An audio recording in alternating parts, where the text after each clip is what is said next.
So yes, talking about the budgetary control जो है वो one of the most important and easy concept है costing का।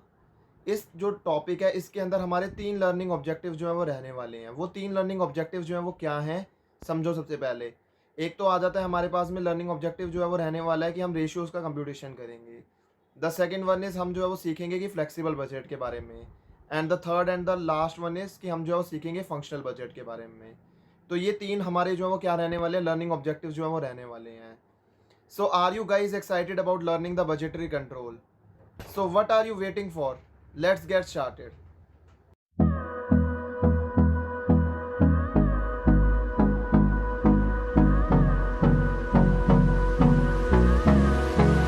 सो hello everyone, I hope you all are doing good. अब हम सीखने जा रहे हैं बजटरी कंट्रोल वाला चैप्टर। सबसे पहले जो है वो हमारा कौन सा कॉन्सेप्ट आ जाता है, रेशियो कंप्यूटेशन का क्वेश्चन जो है वो कॉन्सेप्ट आ जाता है। सबसे पहले हम जो है वो रेशियो कंप्यूटेशन के बारे में जो है वो सीखते हैं। रेशियो कंप्यूटेशन के बारे में हम जो है वो सीखते हैं, ठीक है। So talking about ratios, there are three type of ratios. हम जो है वो सबसे पहले उसके फॉर्मूलेज लिखेंगे एंड देन हम उसका डिस्कशन करेंगे। कौन से तीन टाइप के फॉर्मूलेज हो जाते हैं टॉकिंग अबाउट? देखो कौन से तीन टाइप की रेशियोज हैं।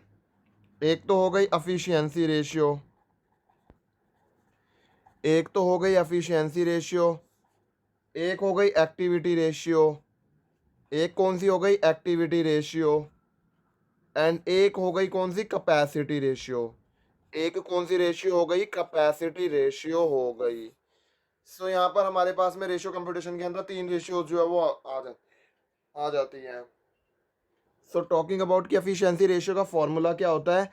एफिशिएंसी रेशियो का फॉर्मूला होता है स्टैंडर्ड आवर्स अपॉन में एक्चुअल आवर्स इनटू में 100, अपॉन में एक्चुअल आवर्स इनटू में 100। अगर मैं एक्टिविटी रेशियो की बात करूं तो स्टैंडर्ड आवर्स अपॉन में बजटेड आवर्स इनटू में 100। एंड कैपेसिटी रेशियो का फॉर्मूला क्या होता है? एक्चुअल आवर्स अपॉन में बजटेड आवर्स इनटू में 100। एक्चुअल आवर्स अपॉन में बजटेड आवर्स इनटू में 100। क्वेश्चन आ जाता है कि इन तीनों रेशियोज के अंदर जो है वो रिलेशनशिप जो है वो क्या है। इन तीनों रेशियोज के बीच में जो है वो रिलेशनशिप जो है वो क्या है, वो हमें जो है वो समझना पड़ेगा।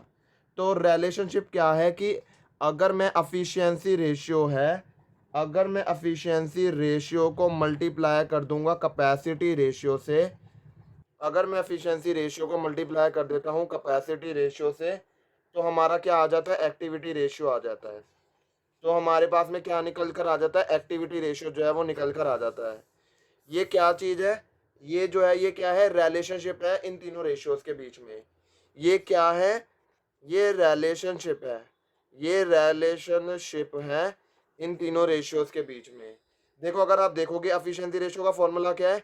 स्टैंडर्ड आवर अपॉन में actual hours. And capacity ratio का क्या है? एक्चुअल आवर अपॉन में बजटेड आवर। तो एक्चुअल अगर इन दोनों को हम इन दोनों फॉर्मूले को मल्टीप्लाई कर देंगे तो एक्चुअल आवर से एक्चुअल आवर कट जाएगा एंड बचेगा क्या फॉर्मूले में? स्टैंडर्ड आवर अपॉन में बजटेड आवर। और अगर आप एक्टिविटी रेशियो का फॉर्मूला देखोगे यही होता है, स्टैंडर्ड आवर अपॉन में बजटेड आवर्स इनटू में 100। तो क्या हो गया? एफिशिएंसी रेशियो को अगर कैपेसिटी रेशियो से मल्टीप्लाई कर दिया जाता है तो क्या चीज़ फाइनली निकल कर आ जाती है? एक्टिविटी रेशियो जो है वो निकल कर आ जाती है। आई hope you can understand it well now, कि आपको क्लैरिटी पूरी हो गई होगी कि इनके बीच में रिलेशनशिप जो है वो कैसे एस्टेब्लिश होता है।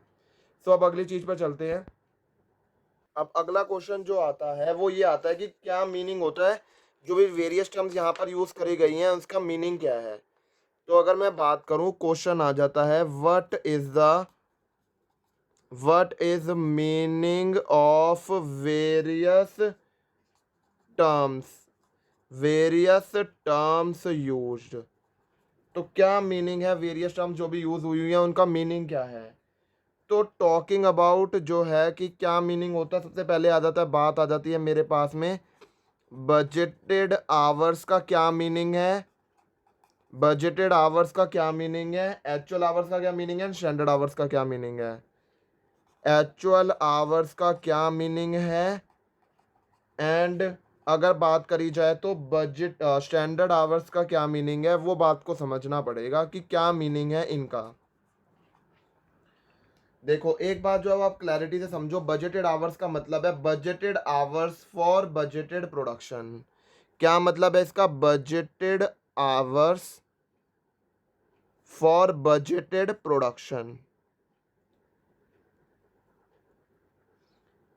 अगर मैं बात करूं एक्चुअल आवर्स की, तो एक्चुअल आवर्स का मतलब क्या है? Actual hours for actual production. Actual hours for actual production. And अगर मैं बात करूं स्टैंडर्ड आवर की, तो स्टैंडर्ड आवर का मतलब क्या है? Budgeted hours for actual production. Budgeted hours for actual production. अब इसका मीनिंग क्या है? वो बहुत बहुत बहुत इंटरेस्टिंग जो है वो चीज़ है।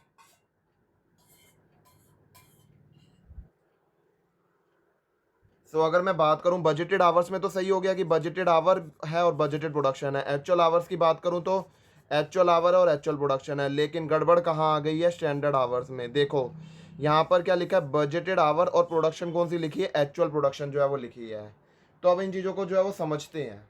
Let's take an example. एक एग्जाम्पल जो है वो उसको लेकर जो है वो हम इसको समझने की जो है वो कोशिश करते हैं। एंड देन हम देखेंगे कि क्या क्या हो रहा है, कैसे हो रहा है। तो एक एग्जाम्पल जो है वो लेते हैं हम। देखो एग्जाम्पल हम ले रहे हैं कि हमारी यूनिट्स हैं। यूनिट्स हमारी जो है वो एक्चुअल यूनिट जो है वो कितनी है, एंड बजटेड यूनिट जो है वो कितनी है।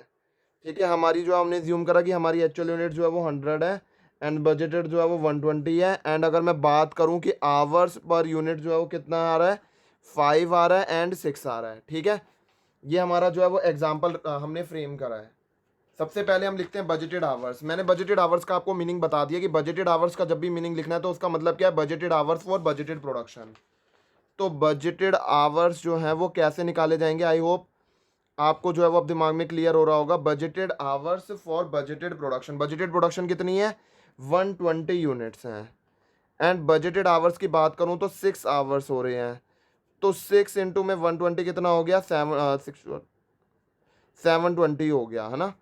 तो 720 जो है वो क्या हो गए हमारे पास में? 720 आवर्स हो गए। यूनिट से यूनिट कट गया एंड आवर्स ही बच गए, तो 720 आवर्स हो गए बजटेड आवर्स। एंड अगर मैं बात करूं आपके सामने कि एक्चुअल आवर्स जो है वो कितने हैं, एक्चुअल आवर्स का मतलब मैंने क्या बताया? एक्चुअल आवर्स और एक्चुअल प्रोडक्शन। एक्चुअल आवर्स जो है वो कितने हैं? एक्चुअल प्रोडक्शन कितनी है? 120 100 यूनिट्स की। एंड जो है वो हमारे पास में एक्चुअल आवर्स पर यूनिट कितना है? 5 आवर्स पर यूनिट है। तो कितना हो गया हमारे पास में? 500 आवर्स हो गए। अगली बात आ जाती है हमारे पास में, जो मेन बात है जो ध्यान देने वाली है, वो आ जाती है स्टैंडर्ड आवर्स की। स्टैंडर्ड आवर्स का मैंने क्या मतलब बताया था आपको? Budgeted hour for actual production. मतलब आवर्स जो है वो हमें क्या लेने हैं? बजटेड वाले। एंड प्रोडक्शन हमें कौन सी लेनी है? एक्चुअल। इन दोनों को मल्टीप्लाई करना है यहाँ पर। ठीक है, तो 100 जो है वो मल्टीप्लाई कर देंगे 6 से, तो 600 जो है वो क्या आ जाएगा हमारे पास में? स्टैंडर्ड आवर्स जो है वो आ जाएंगे। कितने हो गए हमारे स्टैंडर्ड आवर्स? 600 जो है वो हमारे स्टैंडर्ड आवर्स हो गए हैं। अगर आपके सामने ये जो है वो क्वेश्चन आएगा, तो आपको क्या करना है? आपको क्या करना है? आपको जो है वो budgeted hour, actual hour and standard hours जो है वो निकाल लेने हैं। आपको budgeted hours, actual hour and standard hours जो है वो निकाल लेने हैं, एंड फिर क्वेश्चन जो है वो बहुत ही ईजी बन जाएगा। अगर मैं बात करूं यहाँ पर हमारी जो तीनों की रेशियोज हैं, ये किससे मल्टीप्लाई हो रही है? 100 से मल्टीप्लाई हो रही हैं। तो जब ये चीज़ें, तीनों चीज़ें जो है वो 100 से मल्टीप्लाई हो रही हैं, आई होप आपको जो है वो इस बात की पूरी पूरी अवेयरनेस होगी कि जब कोई चीज़ जो है वो 100 से मल्टीप्लाई हो ही रही है, तो हमारा जो आंसर आएगा वो किस में आएगा? परसेंटेज में आएगा। इसके बाद में हमारे पास में अगला कॉन्सेप्ट का क्या आ जाता है, जो कि इंपॉर्टेंट कॉन्सेप्ट है, वो आ जाता है हमारे पास में फ्लेक्सिबल बजट का कॉन्सेप्ट आ जाता है। सबसे पहले मैं आपको फॉर्मेट जो है वो ड्रॉन करवा देता हूँ, एंड देन फिर मैं आपको जो है वो उसका मतलब समझाऊंगा फ्लेक्सिबल बजट का। I hope I am very very clear till here. तो flexible budget, flexible budget, flexible budget. तो फॉर्मेट जो है वो क्या रहता है? फ्लेक्सिबल बजट का फॉर्मेट जो है वो क्या रहता है, वो आपको जो है वो समझने की बात है। ओके, तो देखो serial number, particulars,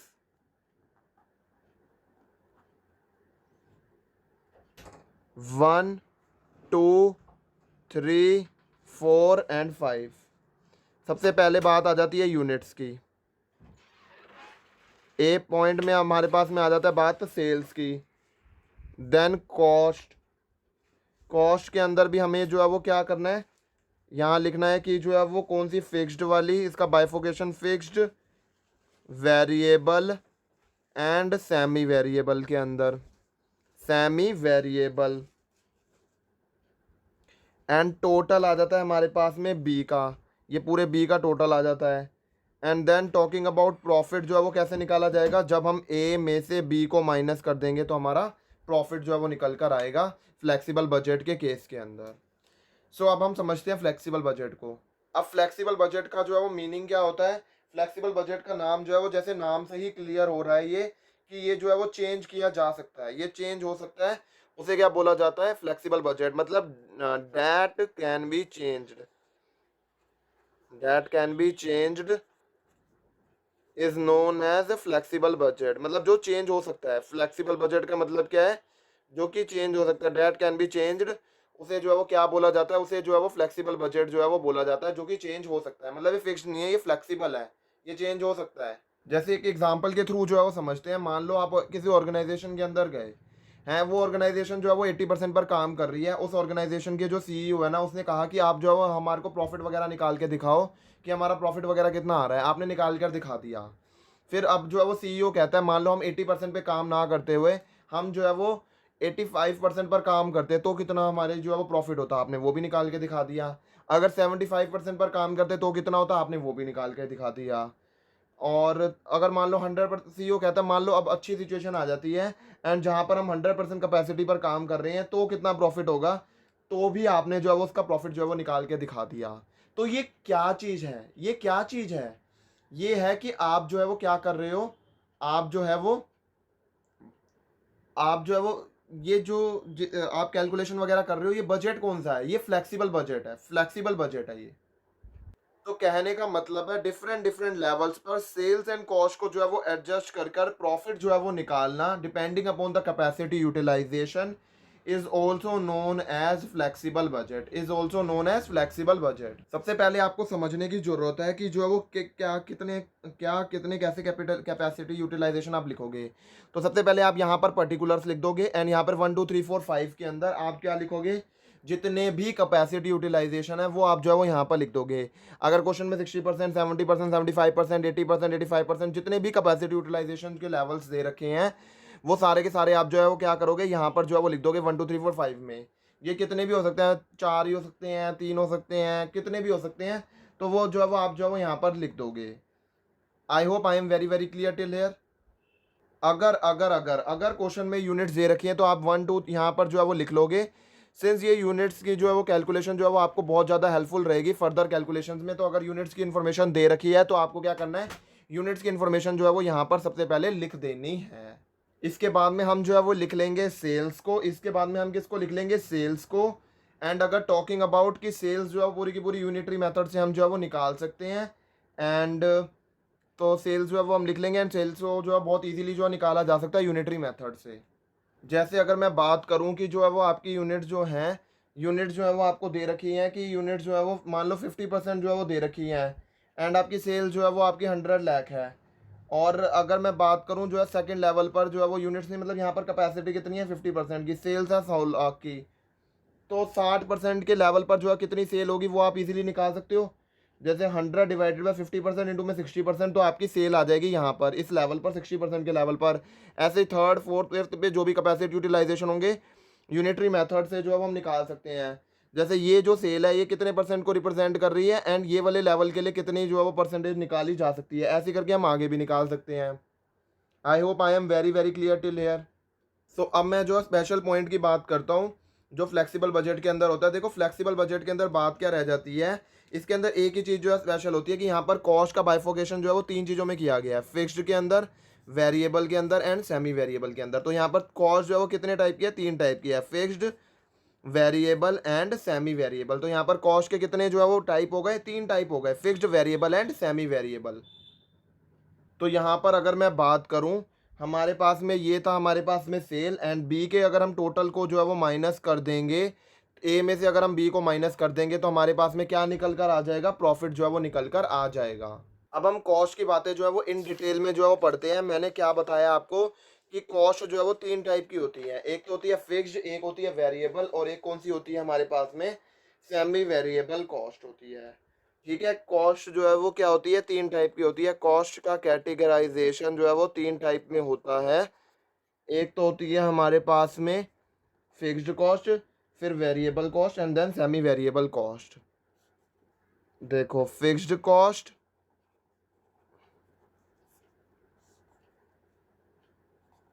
variable cost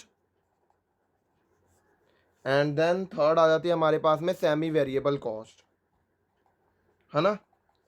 तो इनका मतलब क्या होता है, पहले तो इसको लिख लेते हैं एंड देन उसका मतलब जो है वो समझेंगे। देखो, फिक्स्ड कॉस्ट की बात करूं तो ये सेम रहती है at all the level of output. It remains same, wait a second, I can adjust it. It remains same at all the levels of output.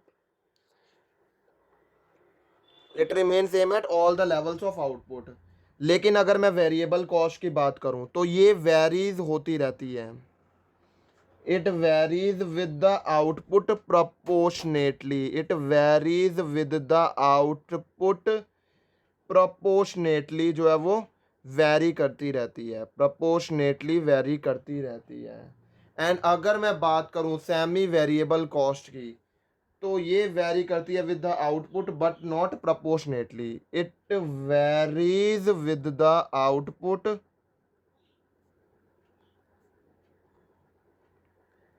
But not proportionately, but not proportionately, but not proportionately.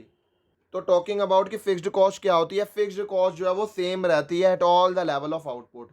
चाहे level of output कुछ भी हो, ये जो है वो same ही रहती है। जो कॉस्ट हमेशा सेम ही रहती है उस कॉस्ट को क्या बोला जाता है, फिक्स्ड कॉस्ट जो है वो बोला जाता है। ये हमेशा सेम रहती है at all the levels of output. जैसे मैं आपको एग्जाम्पल के लिए जो है वो समझाऊँ कि हमारी यूनिट्स हैं और कॉस्ट है। मान लो हमारी यूनिट्स थी 100 यूनिट्स थी, तब हमारी कॉस्ट आती थी 500। अब हमने 200 यूनिट्स जो है वो हुई तो भी हमारी कॉस्ट जो है वो कितनी आ रही है, 5000। तो ये कॉस्ट जो है वो इसको क्या बोला जाता है, इसको फिक्स्ड कॉस्ट बोला जाता है। क्यों इसको फिक्स्ड कॉस्ट बोला जाता है, यूनिट्स चाहे जो मर्जी हुई, यूनिट्स चाहे जो मर्जी हुई बट कॉस्ट जो है वो क्या रही, सेम रही, इसीलिए इसको क्या बोला जाता है, फिक्स्ड कॉस्ट भी जो है वो बोला जाता है।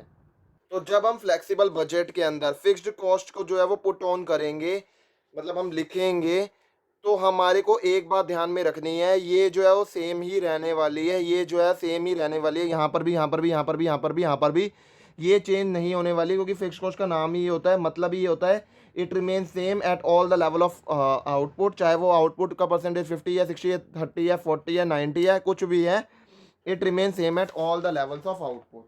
तो ये तो हो गया हमारे पास में फिक्स्ड कॉस्ट। जाए वेरिएबल कॉस्ट की, वेरिएबल कॉस्ट का मतलब है जो कि सेम मैनर के अंदर जो है वो चलती है जिस मैनर के अंदर आउटपुट चल रहा है। जैसे कि आप जो है वो एग्जांपल के लिए जो है समझ सकते हो, अगर हमारी यूनिट थी 100 तो हमारी कॉस्ट कितनी थी, 5000। जब हमारी 200 हुई तो हमारी कॉस्ट जो है वो क्या हो गई, 10000 हो गई। तो कहने का क्या मतलब है, 5000 जो है वो 100 यूनिट्स पर आ रही थी, तो 200 यूनिट्स पर कितनी आने लग गई, 10,000 जो है वो 10,000 आने लग गई। तो मतलब सेम जैसे आउटपुट बढ़ा उसी प्रपोर्शन के अंदर जो है वो जो कॉस्ट बढ़ती है उस कॉस्ट को क्या बोला जाता है, वेरिएबल कॉस्ट बोला जाता है। कहने का मतलब क्या है कि जैसे ही यूनिट जो है वो डबल हुई तो हमारी कॉस्ट भी जो है वो हूबहू क्या हो गई, डबल हो गई, तो उसे क्या बोला जाता है, वेरिएबल कॉस्ट बोला जाता है। कहने का मतलब ये है कि हम ये नहीं कह रहे कि हमारी यूनिट्स बढ़ने से हमारी कॉस्ट बढ़ गई, हम ये कह रहे हैं यूनिट्स डबल हुई तो कॉस्ट भी हमारी डबल हो गई, तो हूबहू बढ़ गई, तो उसे क्या बोला जाता है, ये वेरिएबल कॉस्ट है जो कि वेरीज करेगी विद द आउटपुट प्रोपोर्शनेटली, उसे क्या बोला जाता है, वेरिएबल कॉस्ट बोला जाता है।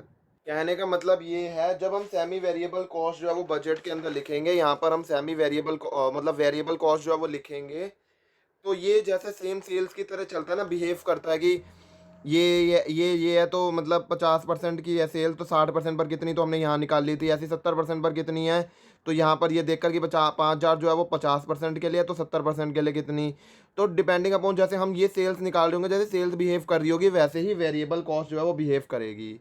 इसके बाद में आ जाता है, ये समझते हैं सेमी वेरिएबल कॉस्ट जो है वो क्या होती है। सेमी वेरिएबल कॉस्ट क्या होती है एंड क्या मतलब होता है। सेमी वेरिएबल कॉस्ट वो कॉस्ट होती है जो वेरी तो करती है आउटपुट के हिसाब से, मतलब आउटपुट बढ़ रहा है तो ये कॉस्ट भी बढ़ेगी, बट प्रोपोर्शनेटली सेम हूबहू नहीं बढ़ेगी। जैसे यहाँ पर डबल हो रही थी, हमारी यूनिट डबल हुई तो कॉस्ट भी डबल हो गई, बट ऐसा जो है सेमी वेरिएबल कॉस्ट के अंदर नहीं होगा।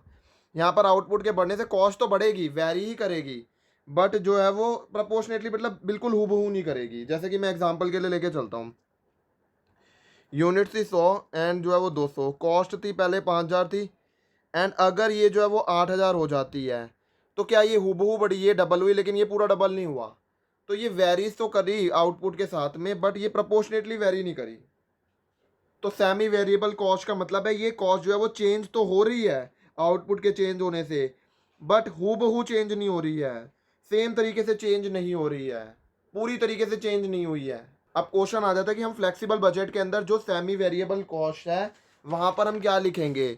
तो यहाँ पर जो है वो हमारे को इसको बाइफोकेट करना पड़ेगा, फिक्स्ड वाले पोर्शन को फिक्स्ड वाले पोर्शन की तरह लिखेंगे एंड वेरिएबल वाले पोर्शन को वेरिएबल की तरह ट्रीट करेंगे। फिक्स्ड वाले पोर्शन को फिक्स्ड की तरह एंड वेरिएबल वाले पार्ट को वेरिएबल की तरह जो है वो हम इसको ट्रीट करेंगे। ठीक है, आई hope I am very very clear till here. अब कभी कभार क्वेश्चन जो है वो हमारे को जो है वो चेंज जो है वो बताता है, तो हमारे पास में उस चेंज को कैसे एडजस्ट करा जाएगा वो बात आप समझो कि कैसे उस चेंज को एडजस्ट करा जाएगा।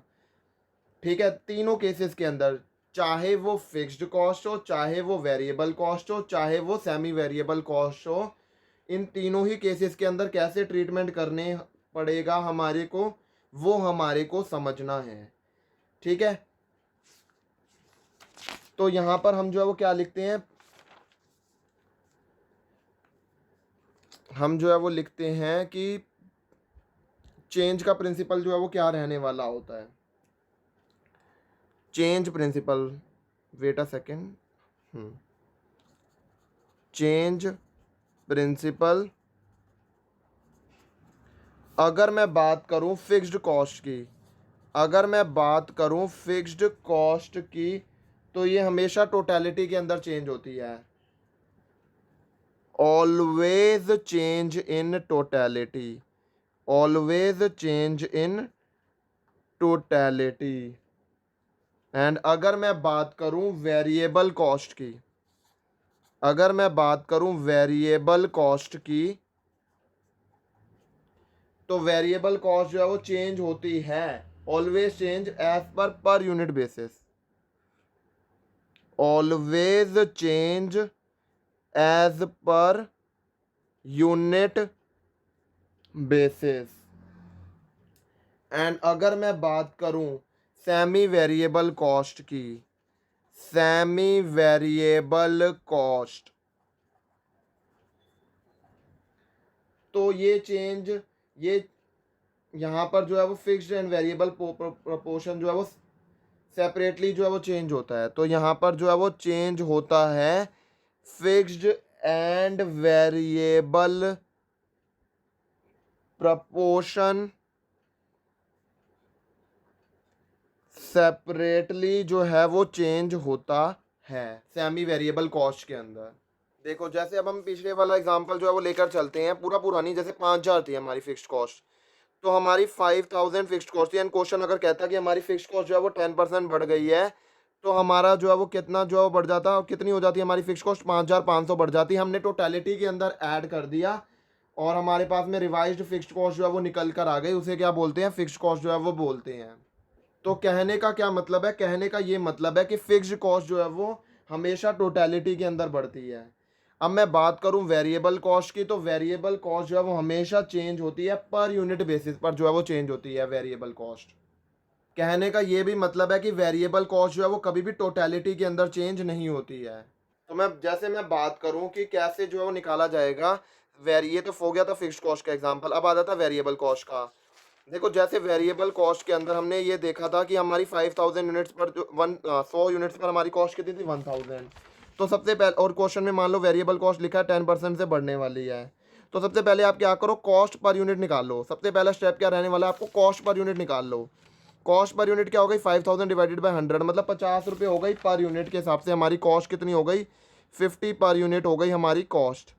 ठीक है, अब क्या करो, इसको जो भी पर यूनिट आई इसके अंदर जो है वो मतलब परसेंटेज जो है वो कितने से बड़ी है वो ऐड कर दो। तो हमारा कितना हो गया, 55 रुपये पर यूनिट हो गया, ₹55 पर यूनिट।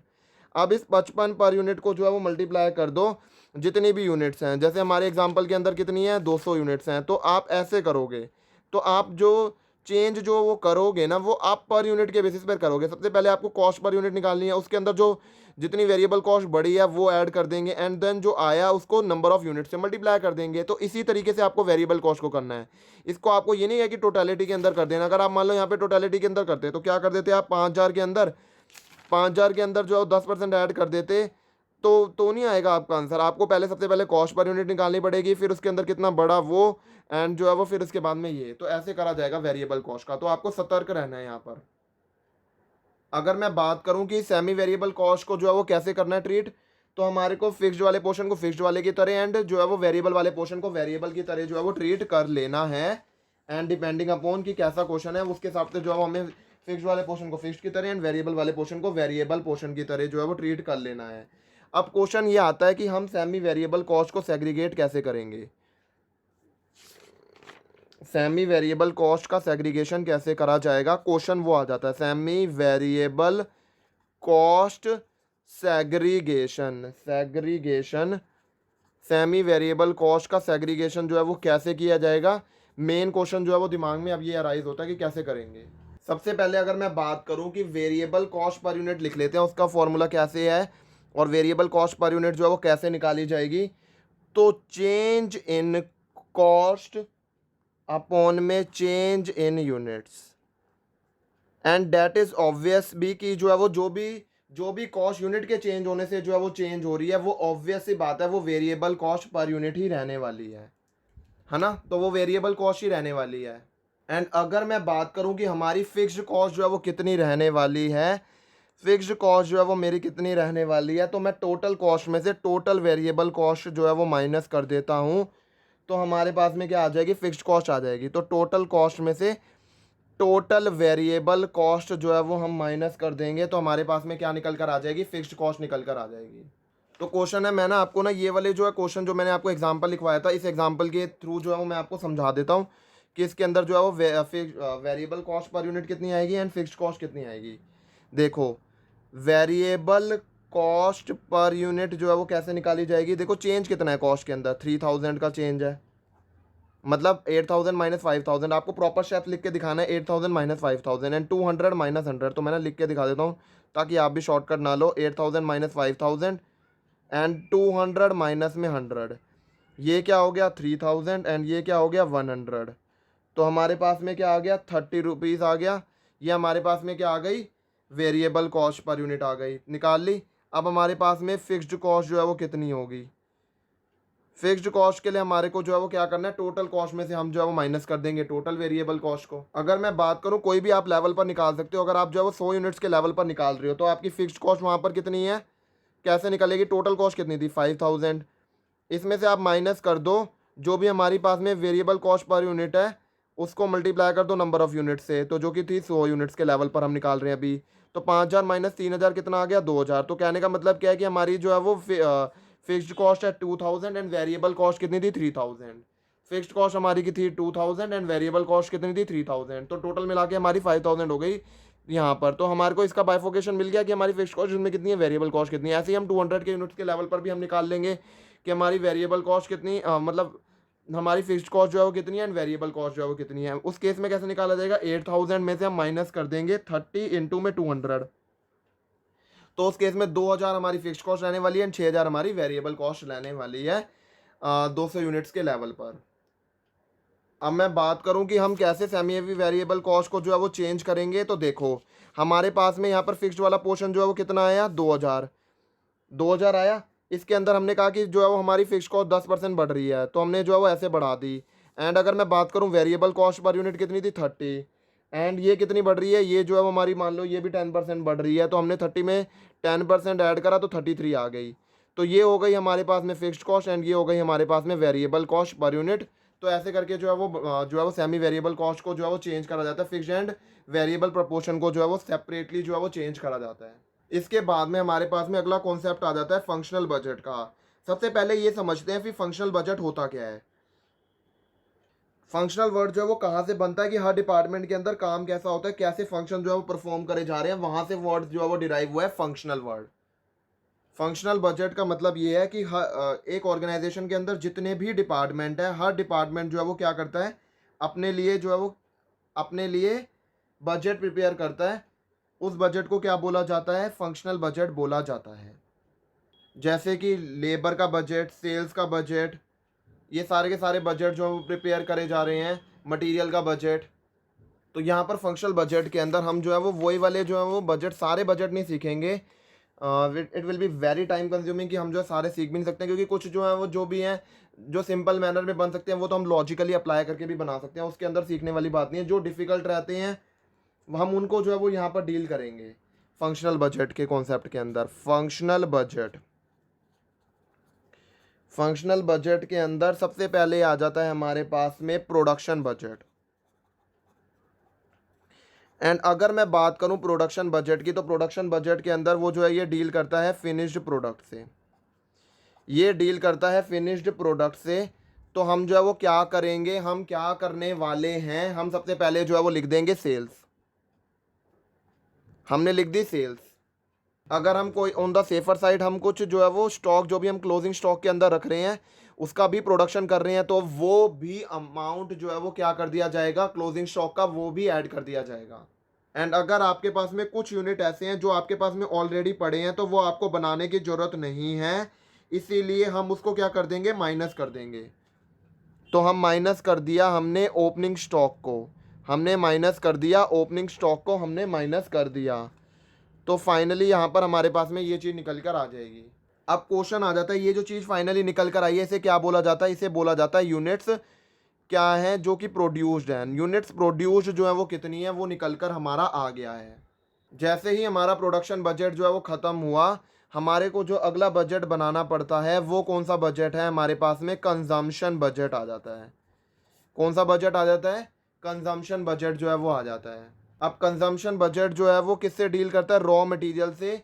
एंड अगर एक ऑर्गेनाइजेशन है तो उसके अंदर आपको जो है वो सारे के सारे रॉ मटेरियल की इंफॉर्मेशन वगैरह होनी चाहिए कि वो कैसे कंज्यूम करे जा रहे हैं। तो जब तक वो मटेरियल अवेलेबल नहीं होगा तब तक आप जो है वो फिनिश प्रोडक्ट नहीं बना सकते। तो रॉ मटेरियल कितना कंज्यूम होने वाला है वो हमारे को पता होना चाहिए, तभी जाकर फिनिश प्रोडक्ट की प्लानिंग जो है वो ढंग से हो पाएगी। तो सबसे पहले रॉ मटेरियल की जो है वो प्लानिंग जो है वो ढंग से होनी चाहिए। तो हमारे पास में जो है वो क्लैरिटी होनी चाहिए कि कौन कौन से मटेरियल कितने कितने अवेलेबल होने चाहिए। दैट इज़ वाई हम ये कंजम्पशन बजट जो है वो प्रिपेयर करते हैं।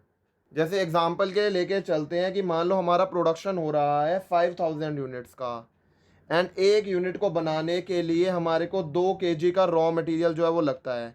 तो टोटल कितना रॉ मटेरियल जो है वो प्रोड्यूस्ड होगा, वो कितना होने वाला है, 10,000 जो है वो होने वाला है। ये कैसे निकाला, 10,000, 5,000 को मैंने 2 kg से मल्टीप्लाई करा तो मेरा 10,000 kg जो है वो निकल कर आ गया। मतलब 10,000 kg का हमारा रॉ मटेरियल जो है वो यूज़ होने वाला है, ये हमारे को पता चल गया। तो कहने का मतलब क्या है कि हमारा इसके अंदर फॉर्मूला क्या रहने वाला है, इसको निकालने का फॉर्मूला जो है वो लिख लेते हैं, production of finished goods in units and into में हम कर देंगे रॉ मटेरियल से, रॉ मटेरियल जो भी रिक्वायर्ड है per unit of finished product. मैंने आपको क्या करा, आपने ना यहाँ पर ये 10,000 कैसे निकाला वो मैंने जो है वो यहाँ पर इस फॉर्मूले के थ्रू जो है वो आपको लिख कर बता दिया। यहाँ पर मैंने इसको लिख कर बता दिया। अगले बजट की बात करूँ तो हमारे पास में अगला बजट जो है वो कौन सा आ जाता है, परचेज बजट जो है वो आ जाता है। The next budget is purchase budget. हमारे पास में अगला बजट कौन सा आ जाता है, परचेज बजट जो है वो आ जाता है। ठीक है, क्वेश्चन आ जाता है कि ये किसके लिए बनाया जाता है, द आंसर इज ये भी रॉ मटेरियल के लिए ही बनाया जाता है। ये भी रॉ मटेरियल के लिए ही जो है वो क्या करा जाता है, प्रिपेयर जो है वो करा जाता है। ये जो परचेज बजट है ये भी रॉ मटेरियल के लिए ही प्रिपेयर करा जाता है। तो ये जानने के लिए कि हमारे को कितना परचेज करना है, कितना परचेज करना है, उसके लिए परचेज बजट बनाया जाएगा।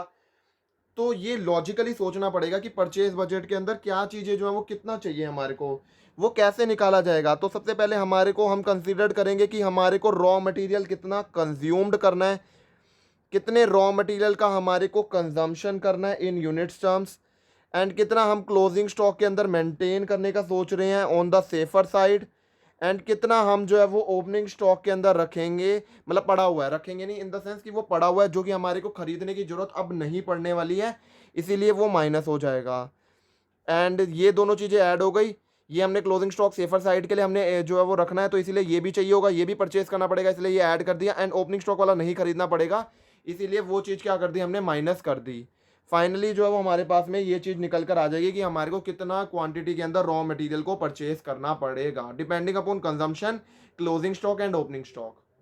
अब ये जो तीनों बजट्स हमने प्रिपेयर करे हैं, आपको एक बात जो है वो क्लैरिटी से समझनी है कि यहाँ पर ये जो तीनों बजट्स हैं ये यूनिट्स के अंदर ही बनने वाले हैं, ये जो है वो रुपीज़ के अंदर नहीं बनने वाले हैं। तो ये तीनों बजट जो है किसके अंदर बनने वाले हैं, ये रुपीज़ के अंदर नहीं बनेंगे, ये यूनिट्स के अंदर जो है वो बनने वाले हैं। इसके अंदर ये इन तीनों के अंदर ये एक बात कॉमन है। बट अगर मैं ये परचेज बजट की बात करूं तो ये यूनिट्स के अंदर तो बना ही सकते हैं, एंड हम रुपीज़ के अंदर भी बना सकते हैं। तो परचेज बजट इन रुपीज़ का कैसे अमाउंट जो है वो निकल कर आ जाएगा, परचेज बजट इन रुपीज़ का अंदर कैसे आ जाएगा, अगर मैं जो रॉ मटेरियल है, अगर मेरी जो रॉ मटेरियल जो भी मैं परचेज कर रहा हूँ, अगर वो मैं यूनिट्स के अंदर जो लिखा है उसे मैं मल्टीप्लाई कर दूँ cost price per unit of raw material से, तो मेरे पास में जो है वो इसकी वैल्यू जो है वो वैल्यू टर्म्स के अंदर जो है वो आंसर निकल कर आ जाएगा। तो देखो, जब तक क्वेश्चन कुछ ना कहे तो आपको ऐसे ही करना है, ये तीनों बजट ऐसे ही प्रिपेयर करने हैं। लेकिन अगर क्वेश्चन खुद अपना कोई फॉर्मूला दे देता है तो आपको अपना दिमाग नहीं लगाना है, वहाँ पर जैसा क्वेश्चन बोलेगा आपको वैसा ही करना है, जैसा क्वेश्चन बोल रहा है आपको वैसा ही करना है। इसके अंदर एक स्पेशल केस आ जाता है, वो हम अब पढ़ते हैं। जैसे मैं बात करूं तो हमारे पास में प्रोडक्शन जो है वो बजट का फॉर्मूला क्या होता है, अगर मैं बात बताऊं तो सेल्स प्लस में क्लोजिंग स्टॉक माइनस में ओपनिंग स्टॉक, तो ये ऐसे करके निकाला जाता है। बट अगर मान लो क्वेश्चन के अंदर जो है वो दिया हुआ है, जैसे एक क्वेश्चन भी है बुक के अंदर, Q1, Q2, Q3 and Q4, उसके अंदर सेल्स जो है वो दे रखी है, सेल्स ये है हैं, और क्वेश्चन ने क्या रखा है कि प्रोडक्शन कैसे हो रही है, 80% करंट क्वार्टर की एंड 20% जो है वो नेक्स्ट क्वार्टर की। ठीक है, 80% करंट क्वार्टर की एंड 20% नेक्स्ट क्वार्टर की। तो उस केस में प्रोडक्शन जो है वो आप कैसे करोगे, इसका जो है वो 80% निकाल के जो है वो यहाँ पर लिख दोगे, प्लस में यहाँ इसका जो नेक्स्ट क्वार्टर है इसका 20% ऐड करके यहाँ लिख दोगे। ऐसे यहाँ पर इसका 80% प्लस नेक्स्ट क्वार्टर का 20% जो है वो प्रोडक्शन जो है वो करना है। तो ऐसे करके जो है वो आप प्रोडक्शन जो है वो निकालोगे। आपको उस केस के अंदर वैसे नहीं करना जो मैंने आपको फॉर्मूला लिखवाया है, तो क्वेश्चन खुद ही बता दे कि कैसे करना है, तो आपको उसके अंदर दिमाग नहीं लगाना है। अब एक बात समझो, यहाँ पर हम Q3 का भी इजीली निकाल लेंगे, लेकिन Q4 के अंदर 80% इस क्वार्टर का एंड 20% अगले क्वार्टर का, 20% है ही नहीं अगले क्वार्टर का, तो हम इस केस के अंदर कैसे करेंगे। इस केस के अंदर जो हमारा प्रोडक्शन वाला फॉर्मूला है ना, वो जो है वो काम में आएगा। ये हो गई हमारे पास में चारों सेल्स। ठीक है, ये जो है वो सेल्स हुई। यहाँ पर ओपनिंग स्टॉक भी दे रखा होगा क्वेश्चन में, क्लोजिंग स्टॉक भी दे रखा होगा। तो आपको क्या करना है, सबसे पहले ना यूनिट्स प्रोडक्शन जो है वो जो है निकाल लेते हैं ना, जैसे हम नॉर्मल प्रोडक्शन बजट के अंदर वैसे निकाल लेंगे, सेल्स प्लस में क्लोजिंग स्टॉक माइनस में ओपनिंग स्टॉक, तो हमारी प्रोडक्शन जो है वो निकल जाएगी उसकी फुल वैल्यू। उसके बाद में हमारी ये जो ये है ना यूनिट्स प्रोडक्शन वाली, वो हम तीनों चीज़ें माइनस कर देंगे। यहाँ पर ये जो तीनों वैल्यूज़ होंगी ये तीनों माइनस कर देंगे इसमें से। ठीक है, तो जो चौथी वाली है वो अपने आप जो है वो हमारे पास में निकल कर आ जाएगी, चौथे क्वार्टर की अपने आप जो है वो प्रोडक्शन जो है वो निकल कर आ जाएगी। सो बात करूँ तो यहाँ पर हमारा ये पूरा चैप्टर जो है वो ख़त्म हो जाता है बजटरी कंट्रोल का।